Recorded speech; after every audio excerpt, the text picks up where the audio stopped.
So here I laid down the one part over the other, and making sure the measurements are identical and not really far off. I'm using some clips to make them stay,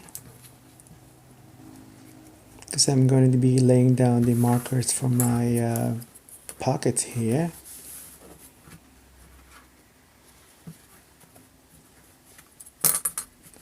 Yeah, looks good. My pocket template, that measurement should be smaller than that, and this margin here should be larger than the side here. I have a 1 centimeter allowance there. Looks good. It should be balanced. It's a really you should use your own judgment here when and determining the position of the pocket. I'm going to use a weight here to keep this template in place. Here I'm using a what you call a tailor's tacks. I could have easily used a tailor chalk here, but I've seen a couple of people do this. Uh, um, I, and I was told this has been a practice like for a long time, like a long time ago, and I would like to practice this skill. I have done this quite a, no, not a lot, about maybe 4 times already, but I'm still developing the skill. People have been using this tailor tacks technique, and they're really good at it.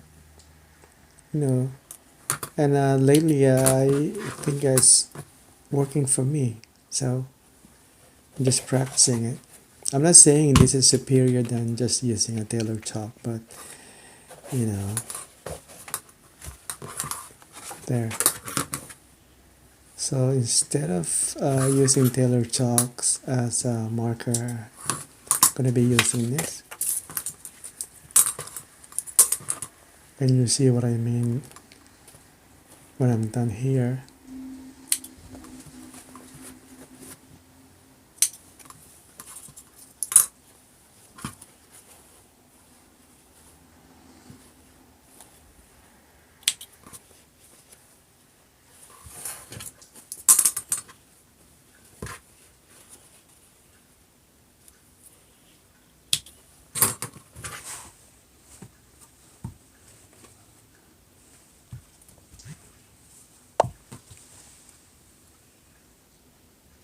There you go. Okay, this is the pocket, and again I'm stitching like 1/8 inch from the edge, and 1/4 inch double row of stitching.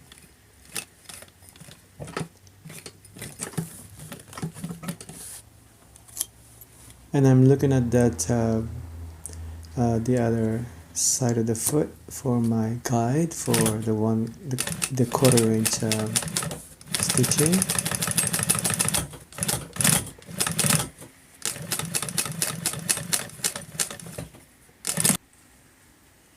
Okay, we're setting the pocket against my markers, the tailor's tacks.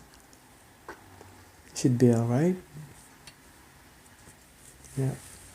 Like what I said, I could have used tailor's chalk, but I'm trying to develop the skill, so might as well do it now.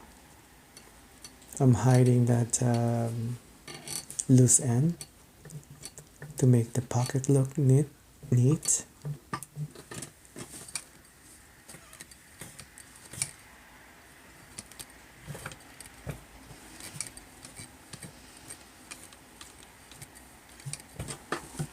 Then when you pivot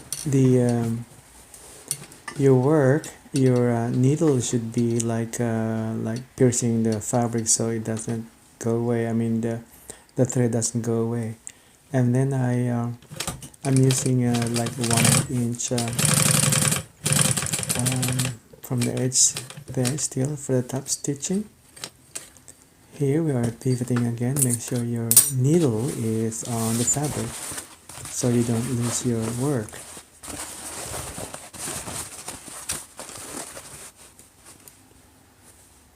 So just go on stitching.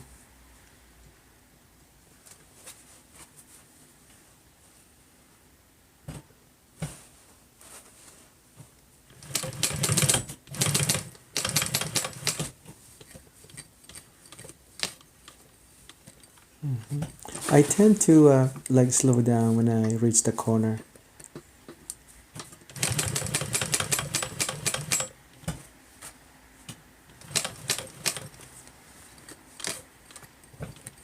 I don't want to go faster because I'm afraid I might make a mistake. And if you make a mistake, you have to get the thread ripper, and it's time consuming. So might as well avoid mistakes from the start, or when you do it on the first try. I mean.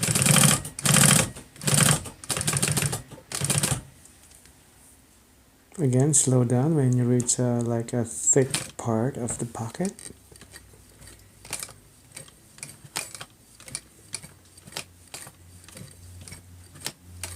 Because even though these needles are thick, they do bend. Really, they do. Okay, now I'm trying to hide the ugly end there using tweezers. Sometimes it works.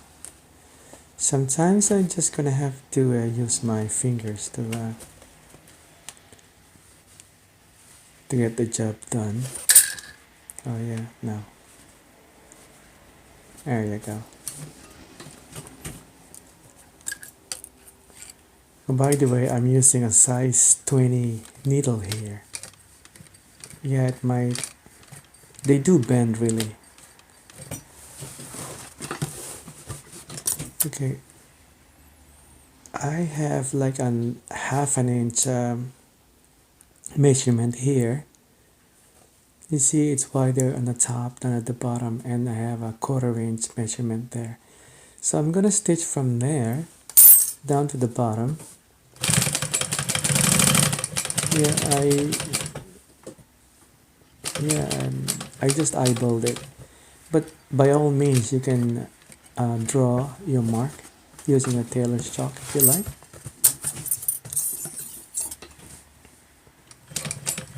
But I've done this quite a few times, so I'm just relying on my memory.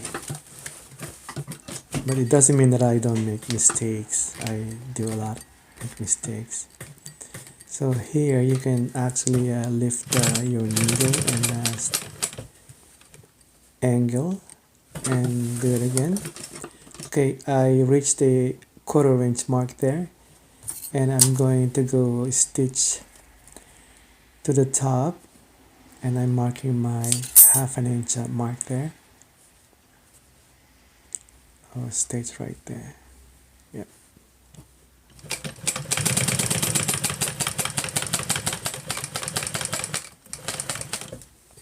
There you go.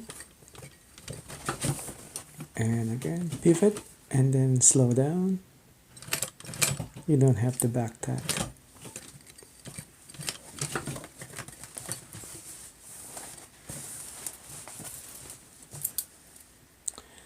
And so, yeah, we're done.